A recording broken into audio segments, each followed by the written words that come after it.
देखिए, इस राज्य में जब से जनता के आशीर्वाद, प्यार और समर्थन से महागठबंधन की सरकार बनी, उसी दिन से इस सरकार को कैसे हम अपदस्थ करें, कैसे हम इस सरकार को डिस्टर्ब करें, भारतीय जनता पार्टी का खेल शुरू हो चुका था। आप देखे होंगे कि इस राज्य में ऑपरेशन लोटस चलाया गया।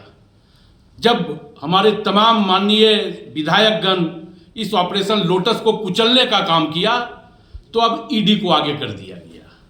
अब ईडी इस राज्य में ही नहीं बल्कि उन राज्यों में जो गैर भाजपा शासित राज्य हैं, अमित शाह जी का और पूरी भारतीय जनता पार्टी का इलेक्शन मैनेजमेंट डिपार्टमेंट के रूप में काम कर रही है।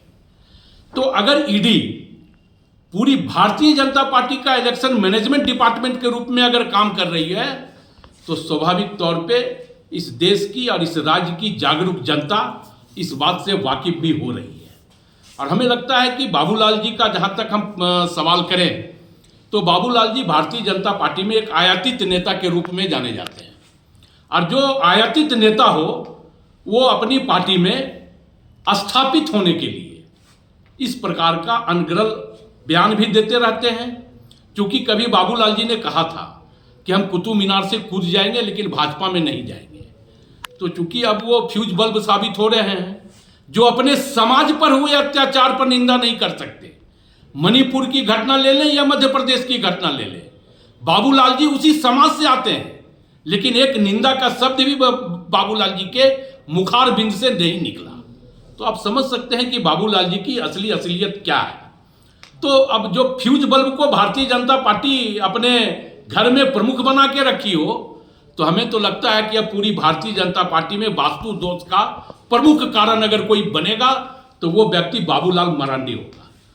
तो जिस प्रकार महागठबंधन की सरकार को, विकास को अवरुद्ध करने का प्रयास केंद्र सरकार के द्वारा किया जा रहा है, हमें लगता है कि यह लोकतंत्र और संविधान दोनों को पूरी तरह कुचलने का काम किया जा रहा है। तो अब इसका एक ही उपाय है कि अब राज्य की जनता भी और पूरी महागठबंधन भी अब ईडी का भी विरोध शुरू किया जाएगा। क्योंकि जिस प्रकार इस राज्य में ईडी का बार बार कारनामा हो रहा है, आप देखें कि हमारे मंत्री के आवास पे बिना कोई नोटिस, बिना कोई सम्मन ईडी पहुंच जाता है। क्योंकि अमित शाह जी का निर्देश मिलता है कि कैसे इस सरकार के चेहरे को हम बदनाम करें। तो स्वाभाविक तौर पे इन सब बातों को आपके सामने है। इन्हीं बातों के बाद हम आप लोगों को धन्यवाद देते हैं और अपनी बात खत्म।